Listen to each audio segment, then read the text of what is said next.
Hey ho, hey ho, guys and gals, and hello, my friends. This is your host Joe, Life with Josef. It's the 30th of March of 2026, and this story time is going to be about old-fashioned radio phones and how you could listen to calls long before cell phones. Okay, now here's two pictures. I gotta look here. Here's one with a gal in her car holding a radio telephone. And then the next one here is a picture of a radio telephone. Okay, now how do you listen to this at the time? Well, I'm gonna tell you. I got my paper out the September of my freshman year. And I had a thing for shortwave and or police band. And back in the day, it was all analog, and you could listen in. In fact, there's a whole industry of, you buy the certain chip for a frequency. You could listen to your local PD dispatch. Now, you know, we did this, and we did this at Bay too. And I talked about this because we wanted to know, one, we wanted to hear our calls dispatched, and two, we wanted to know when the hell if something was a bias, we wanted to be long far away from it. So, we didn't want to get caught up in something that wasn't our business, and we're not the police. So I save up, it was like $110, and I bought this. It is a Sony ICM 5500W 3-band radio. And even though it only had one speaker, my God, it sounded good, and I love that radio. I had that radio for decades. I probably lost it in the fire. I don't have it now, but it was one of the best things I ever purchased.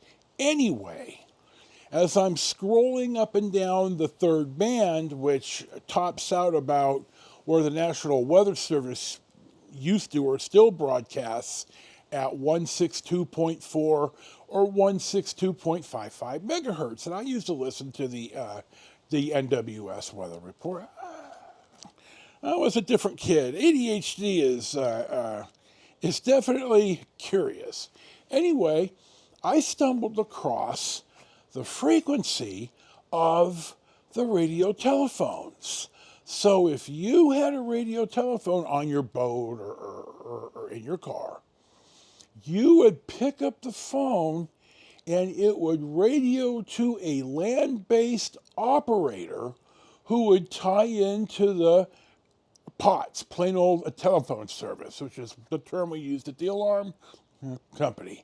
And it would tie into the telephone system so you could make and receive your calls.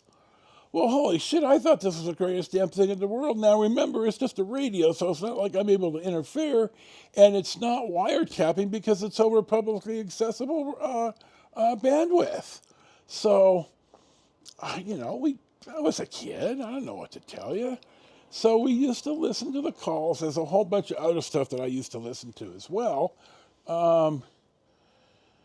You don't know how much crap goes on in your neighborhood until you get your local police radio band. And the dish mentioned this. When she went to work at the sheriff's office, we were living in San Lorenzo, and she came home one day and said, "You have no idea how much goes on in our neighborhood." It's like, I don't know if I want to know. So we used to listen to these radio telephone calls. Hell, I was a kid. What can I tell you?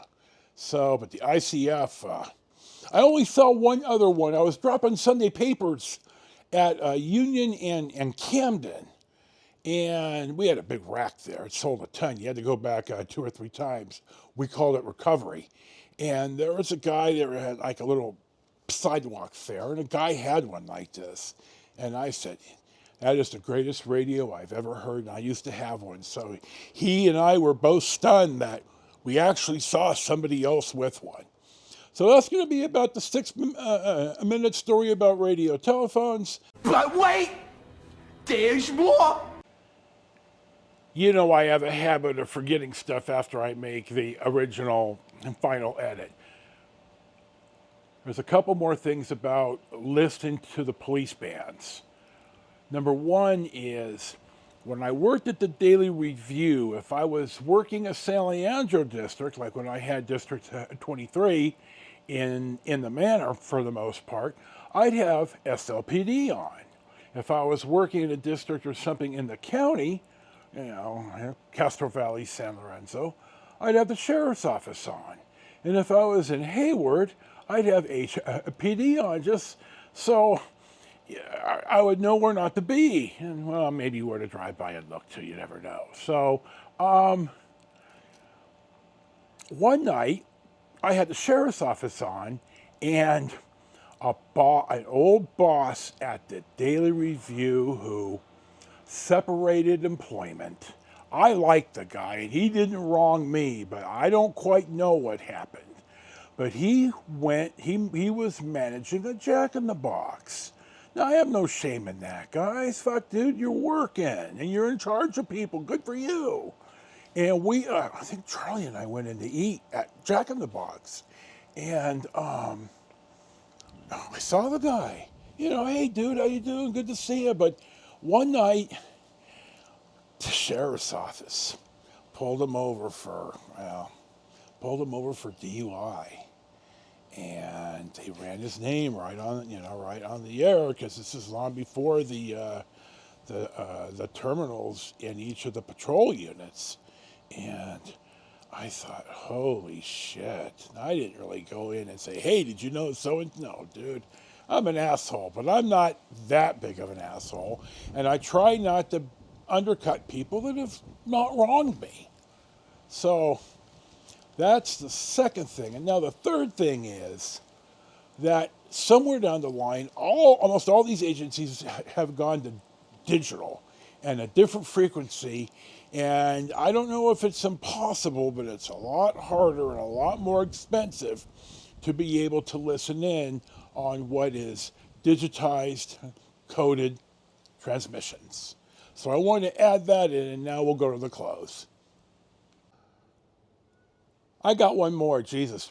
I was doing District 8, which was in San Leandro, and this is at the Daily Review, and it's the north end of San Leandro, right about San Leandro High North, maybe. And it's the middle of the day, and there's already traffic, and I'm sitting in the left turn lane from San Leandro Boulevard to turn left to go northbound onto East 14th. And right there to the left on the north side is a pretty good sized apartment complex. I want to say the Timbers, but I'm not sure. I had a used to bin that lived there for a bit. It was really nice and nice pool and stuff. But we met Joey Alves of Y&T there one day, just out in front.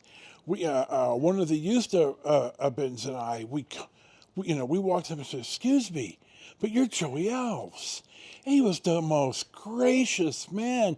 We couldn't fanboy hard enough. Hell, we were saying, dude, you played at our high school. We're big fans. We got all your stuff. And he was very happy to just talk to honest to God fans that knew the struggle, that knew him before MTV or anything. Really, really gracious guy.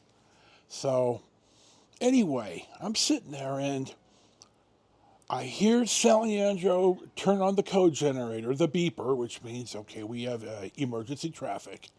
And I hear the officer calling in a pursuit.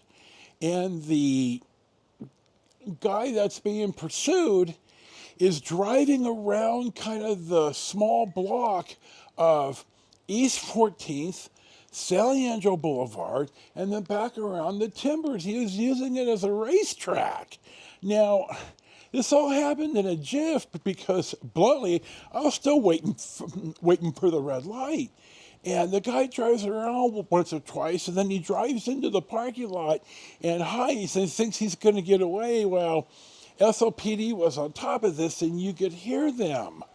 It was so awesome because I knew what was happening when the police did. And they caught the guy, and they took him to jail. But That's one more thing that I wanted to add in. So, sometimes stuff stumbles on you. So, this is, as always, your host, Joe, Life with Josef. Another story time. Thank you for watching and subscribing. Enjoy your day. Peace be with you. May Freya show you favor on the hunt through our fields so soft and green now and in the afterlife. Strength and honor. Strength and honor. Know your worth and never fucking forget it. And we'll see you for the next one.